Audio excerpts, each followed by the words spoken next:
Have you had the opportunity to watch the Johnny Manziel documentary on Netflix? I did. Did you peep it? What's your first takeaway from what you saw? I think we need to preface it because, I think all of us come into this with baseline and even extended knowledge about Johnny Manziel. So the thing about Johnny Manziel with me personally is he is the wrongest I've possibly ever been about an NFL prospect. Bro. Wow. You're in that side of camp, huh? Yeah, because... Okay, I'm going to change your mind about that by the end of this conversation, but go ahead. Okay. I'll let you so, because, coming in, there were doubts about Johnny Manziel, which is why I don't know about if you can necessarily call him a bust because, people were saying he is not going to succeed at the next level because of these things, right? And the three major gripes with him were, he was undersized, right? The other one was his mechanics. And then there was like his off the field antics. Yeah, and that's the biggest. I will give you the rundown on why I so wrongly disagreed with all those gripes, right? Right. So the first gripe was height. He was undersized. And you got to keep in mind, this was 2014, right? So like two of the top 5 QBs in the league were undersized at that time, right? So I was like, why are we still doing this undersized thing to knock against quarterbacks when we've got, Drew Brees and Russell Wilson out here killing Of course. You know what I'm saying? Second gripe, as I mentioned, was his mechanics.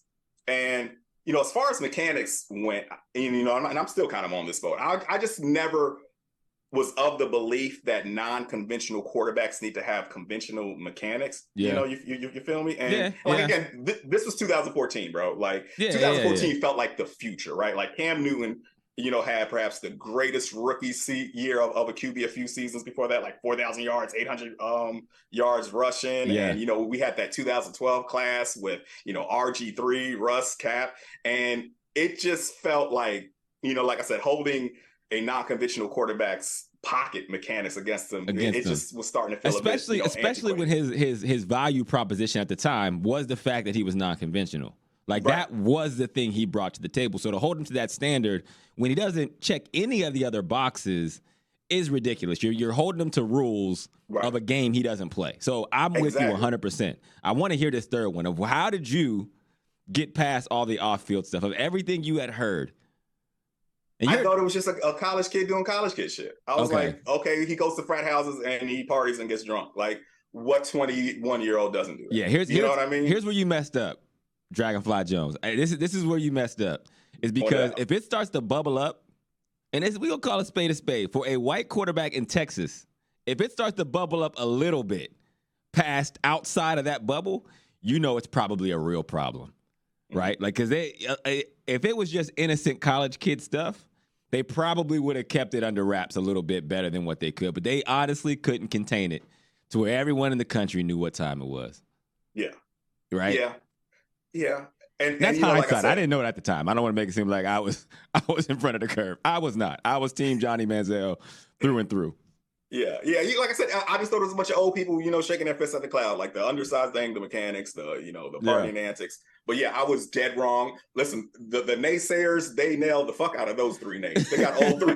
They went 3 for 3 on the nays with Johnny Manziel. Great job, naysayers. Hats off to y'all on that one. Johnny football naysayers when Steph Curry on it. So I like the documentary, and we'll probably actually bleed this into the next segment because we got a lot for this. And I talked about Johnny on this show because I was front row for the Johnny Manziel experience. And as I watched the documentary, me and my wife watched it, and it was we were extremely interested in it because, again, we had saw it firsthand because I was in Cleveland when he got drafted. And I played with him his entirety in Cleveland. And not only that, I was even more connected. But I remember when Johnny came in, and there was so much fanfare around Johnny nationwide and in Cleveland.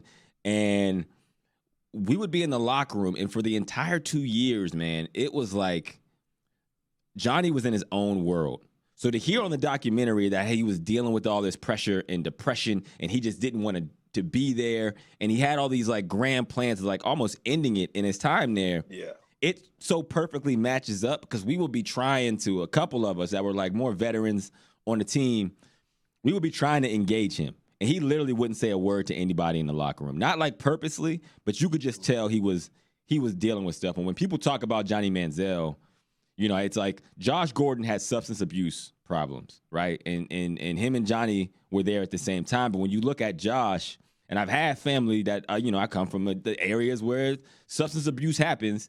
And like, okay, this is something he doesn't have under control. Johnny's felt like he was in search of something. Like, you didn't look at Johnny and the way he was acting and say, like, oh, man, this guy is trying to fake it or, like, present as if he's not doing these things. He was very clearly in a state of depression. Like, his mentals weren't there. It was way too big for him. It felt like he was running from something. And you had players on the team who were like, they were so addicted to the fame of Johnny Football. Like, we all thought, okay, we'll see if he can come in and really do what he says and people think he can. But there were players who were like trying to clamor to be around him to just get a little bit of that limelight that was cast on Johnny. And then there was other guys like Joe Hayden who was really trying to mentor him. He was trying to bring him in to be like, yo, man, you could do something with this. And I think, again, watching the documentary versus what it looked like in real life was just very, very interesting kind of back and forth. Yeah. That's interesting that you gave us that kind of behind the scenes insight into where there was kind of, a rallying around Johnny Manziel. Because that was, a question I have for you, Luis, like, what was it like at ground zero with the guy? Because, we just had another, Heisman winning quarterback who did not have a tenure there where it seemed like his teammates were rallying around him with Baker Mayfield, right? So yeah, that was for sure a question that I had there. So, and you said you mentioned you were a Manziel guy. I know you kind of had to be in good faith as him being your quarterback, but unbiased opinion, did you think that he was going to fail or fly in the NFL? That's a good question. I think it was at a point that it was hard to say, and not because of an ability thing. It was, could he get over this mental block of whatever was happening? But let's take a break, and we're going to come back, and I'll give you the full detail of what was going on behind the scenes and why I thought Johnny could be successful, but why I probably knew that he wasn't going to. Welcome back to Journeymen. We're joined by DragonFlyJonez, and we're talking Johnny Manziel documentary on Netflix. Before we took the break, Tyler, you asked me about, like, what I thought Johnny Manziel was going to be when he came, like, right, as a pro. Now, we would be in meetings every week, and he would be asleep. This is a first-round draft pick.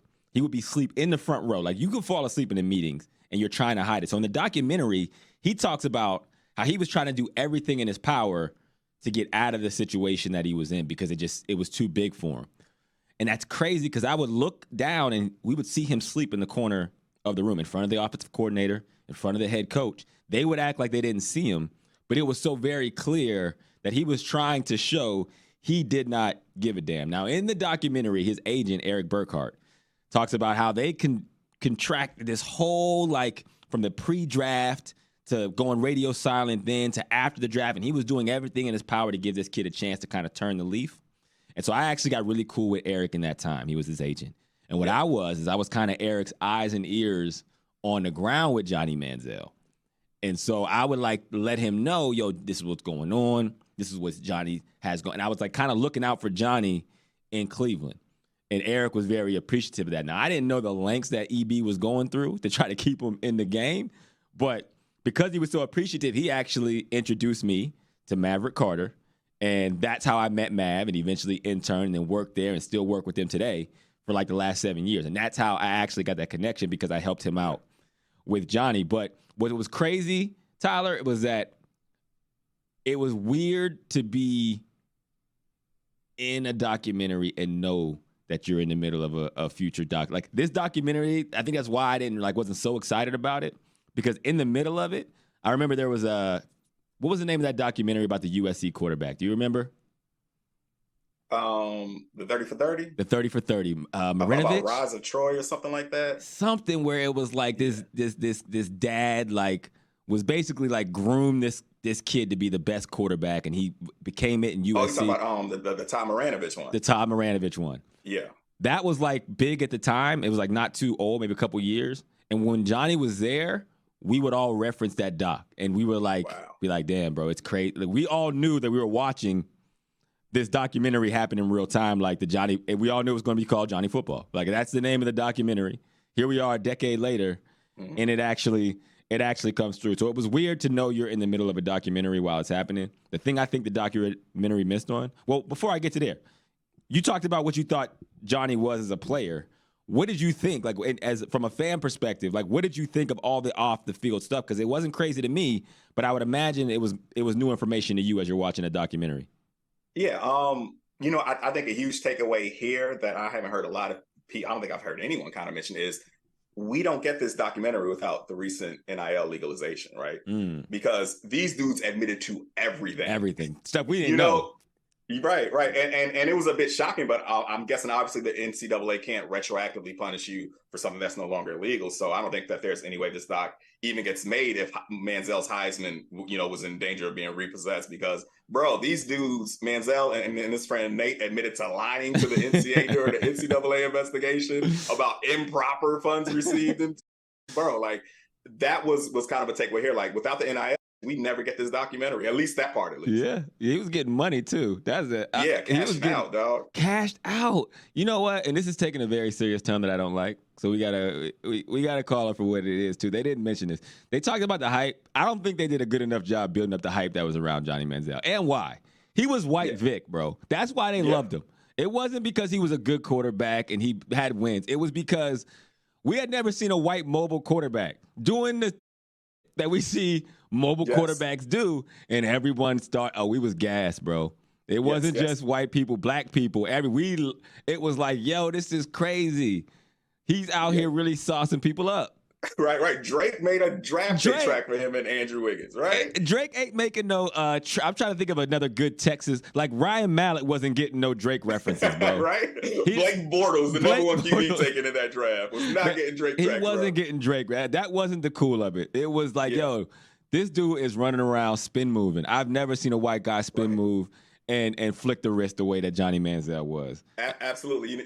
Building to what you're saying and kind of tying it back to the NIL thing, I remember there was a conversation on Twitter about what past athlete would have made the most NIL money, and my vote was Johnny Manziel for the same reason you said. A white boy with swag, right? Like that, you're printing money once you get that. You know what I mean? And you got to be good at what you do, of course. And he was incredible in college. And like I said, he had that white boy. He was a white boy with the swag, and that is marketing gold right there. It was, and that was honestly Baker Mayfield. To your reference, he tried to follow the same path. Yeah. They called him. The sauce wasn't the same. The sauce wasn't the same. That season, it wasn't the same on paper. After a while, we saw through it. But when he was dug in and the videos going viral, it was like, oh, okay.